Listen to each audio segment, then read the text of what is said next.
Chapter 16. Samson and Delilah.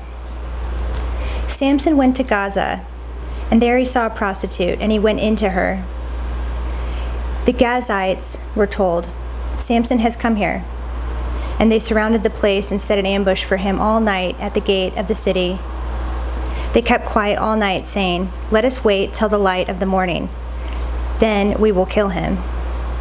But Samson lay till midnight, and at midnight he arose and took hold of the doors of the gate of the city and the two posts, and pulled them open, bar and all, and put them on his shoulders, and carried them to the top of the hill that is in front of Hebron. After this, he loved a woman in the valley of Sorek, whose name was Delilah. And the lords of the Philistines came up to her and said to her, "Seduce him, and see where his great strength lies, and by what means we may overpower him, that we may bind him to humble him. And we will each give you 1,100 pieces of silver." So Delilah said to Samson, "Please tell me where your great strength lies, and how you might be bound, that one could subdue you." Samson said to her, "If they bind me with 7 fresh bowstrings that have not been dried, then I shall become weak and be like any other man." Then the lords of the Philistines brought up to her 7 fresh bowstrings that had not been dried, and she bound him with them. Now she had men lying in ambush in an inner chamber, and she said to him, "The Philistines are upon you, Samson." But he snapped the bowstrings, as a thread of flax snaps when it touches the fire. So the secret of his strength was not known. Then Delilah said to Samson, "Behold, you have mocked me and told me lies.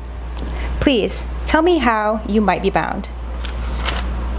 And he said to her, "If they bind me with new ropes that have not been used, then I shall become weak and be like any other man." So Delilah took new ropes and bound him with them, and said to him, "The Philistines are upon you, Samson." And the men lying in ambush were in an inner chamber. But he snapped the ropes off his arms like a thread. Then Delilah said to Samson, "Until now you have mocked me and told me lies. Tell me how you might be bound." And he said to her, "If you weave the 7 locks of my head with the web and fasten it tight with the pin, then I shall become weak and be like any other man." So while he slept, Delilah took the 7 locks of his head and wove them into a web. And she made them tight with the pin and said to him, "The Philistines are upon you, Samson." But he awoke from his sleep and pulled away the pin, the loom, and the web. And she said to him, "How can you say, 'I love you,' when your heart is not with me? You have mocked me these 3 times, and you have not told me where your great strength lies."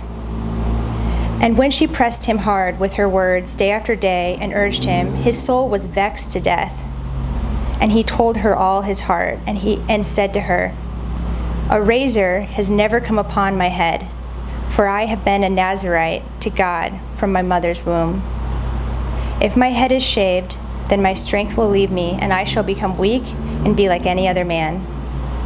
When Delilah saw that he had told her all his heart, she sent and called the lords of the Philistines, saying, "Come up again, for he has told me all his heart." Then the lords of the Philistines came up to her and brought the money in their hands. She made him sleep on her knees. And she called a man and had him shave off the 7 locks of his head. Then she began to torment him, and his strength left him.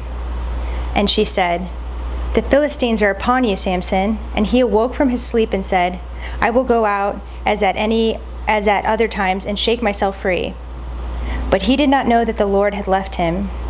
And the Philistines seized him and gouged out his eyes and brought him down to Gaza and bound him with bronze shackles.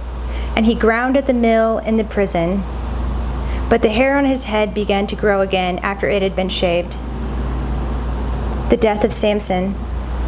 Now the lords of the Philistines gathered to offer a great sacrifice to Dagon, their god, and to rejoice. And they said, "Our God has given Samson, our enemy, into our hand." And when the people saw him, they praised their God, for they said, "Our God has given our enemy into our hand, the ravager of our country, who has killed many of us." And when their hearts were merry, they said, "Call Samson, that he may entertain us." So they called Samson out of the prison, and he entertained them. They made him stand between the pillars. And Samson said to the young man who held him by the hand, "Let me feel the pillars on which the house rests, that I may lean against them." Now the house was full of men and women. All the lords of the Philistines were there, and on the roof there were about 3,000 men and women, who looked on while Samson entertained. Then Samson called to the Lord and said, "O Lord God, please remember me, and please strengthen me only this once, O God, that I may be avenged on the Philistines for my 2 eyes." And Samson grasped the 2 middle pillars on which the house rested, and he leaned his weight against them, his right hand on the one and his left hand on the other. And Samson said, "Let me die with the Philistines." Then he bowed with all his strength, and the house fell upon the lords and upon all the people who were in it. So the dead whom he killed at his death were more than those whom he had killed during his life. Then his brothers and all his family came down and took him and brought him up and buried him between Zorah and Eshtaol in the tomb of Manoah, his father. He had judged Israel 20 years. Chapter 17. Micah and the Levite. There was a man in the hill country of Ephraim whose name was Micah, and he said to his mother, "The 1,100 pieces of silver that were taken from you, about which you uttered a curse, and also spoke it in my ears. Behold, the silver is with me, I took it." And his mother said, "Blessed be my son by the Lord." And he restored the 1,100 pieces of silver to his mother. And his mother said, "I dedicate the silver to the Lord from my hand for my son, to make a carved image and a metal image. Now therefore I will restore it to you." So when he restored the money to his mother took 200 pieces of silver and gave it to the silversmith, who made it into a carved image and a metal image, and it was in the house of Micah. And the man Micah had a shrine, and he made an ephod and household gods, and ordained one of his sons, who became his priest. In those days there was no king in Israel. Everyone did what was right in his own eyes. Now there was a young man of Bethlehem in Judah, of the family of Judah, who was a Levite, and he sojourned there. And the man departed from the town of Bethlehem in Judah to sojourn where he could find a place. And as he journeyed, he came to the hill country of Ephraim, to the house of Micah. And Micah said to him, "Where do you come from?" And he said to him, "I am a Levite of Bethlehem in Judah, and I am going to sojourn where I may find a place."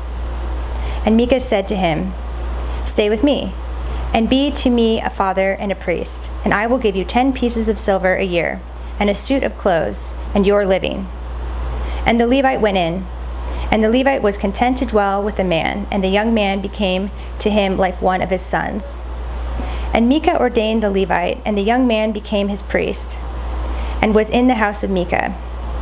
Then Micah said, "Now I know that the Lord will prosper me, because I have a Levite as priest." Chapter 18. Danites take the Levite and the idol. In those days there was no king in Israel. And in those days the tribe of the people of Dan was seeking for itself an inheritance to dwell in. For until then no inheritance among the tribes of Israel had fallen to them. So the people of Dan sent 5 able men from the whole number of their tribe, from Zorah and from Eshtaol, to spy out the land and to explore it. And they said to them, "Go and explore the land." And they came to the hill country of Ephraim, to the house of Micah, and lodged there. When they were by the house of Micah, they recognized the voice of the young Levite. And they turned aside and said to him, "Who brought you here? What are you doing in this place? What is your business here?" And he said to them, "This is how Micah dealt with me. He has hired me, and I have become his priest." And they said to him, "Inquire of God, please, that we may know whether the journey on which we are setting out will succeed." And the priest said to them, "Go in peace. The journey on which you go is under the eye of the Lord." Then the 5 men departed and came to Laish, and saw the people who were there, how they lived in security after the manner of the Sidonians, quiet and unsuspecting, lacking nothing that is in the earth, and possessing wealth, and how they were far from the Sidonians and had no dealings with anyone. And when they came to their brothers at Zorah and Eshtaol, their brothers said to them, "What do you report?"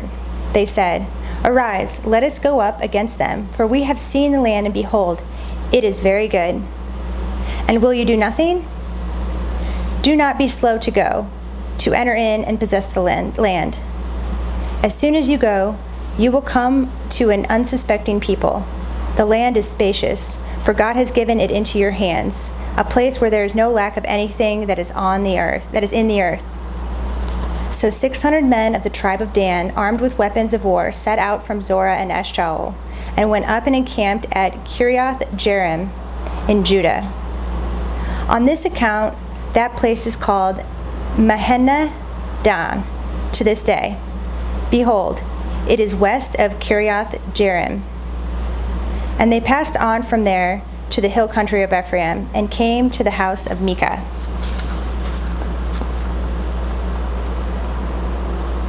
Then the 5 men who had gone to scout the country of Laish said to their brothers, "Do you know that in these houses there is an ephod, household gods, a carved image, and a metal image?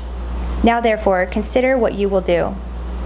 And they turned aside there and came to the house of the young Levite at the home of Micah, and asked him about his welfare. Now the 600 men of the Danites, armed with their weapons of war, stood by the entrance of the gate.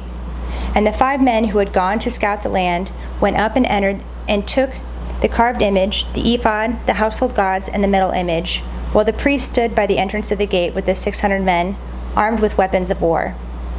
And when these went into Micah's house and took the carved image, the ephod, the household gods, and the metal image, the priest said to them, "What are you doing?" And they said to him, "Keep quiet, put your hand on your mouth, and come with us, and be to us a father and a priest. It is better for you to be priest to the house of one man. Is it better for you to be priest to the house of one man, or to be priest to a tribe and clan in Israel?" And the priest's heart was glad. And he took the ephod and the household gods and the carved image, and went along with the people. So they turned and departed, putting the little ones and the livestock and the goods in front of them. When they had gone a distance from the home of Micah, the men who were in the houses near Micah's house were called out, and they overtook the people of Dan. And they shouted to the people of Dan, who turned around and said to Micah, "What is the matter with you, that you come with such company?" And he said, "You take my gods that I made and the priest, and go away, and what have I left? How then do you ask me, what is the matter with you?" And the people of Dan said to him, "Do not let your voice be heard among us, lest angry fellows fall upon you, and you lose your life with the lives of your household." Then the people of Dan went their way. And when Micah saw that they were too strong for him, he turned and went back to his home. But the people of Dan took what Micah had made, and the priests who belonged to him, and they came to Laish, to a people quiet and unsuspecting, and struck them with the edge of the sword, and burned the city with fire. And there was no deliverer, because it was far from Sidon, and they had no dealings with anyone. It was in the valley that belongs to Rehob. Then they rebuilt the city and lived in it, and they named the city Dan, after the name of Dan their ancestor, who was born to Israel. But the name of the city was Laish at the first. And the people of Dan set up the carved image for themselves. And Jonathan, the son of Gershom, son of Moses, and his sons were priests to the tribe of the Danites, until the day of the captivity of the land. So they set up Micah's carved image that he made, as long as the house of God was at Shiloh.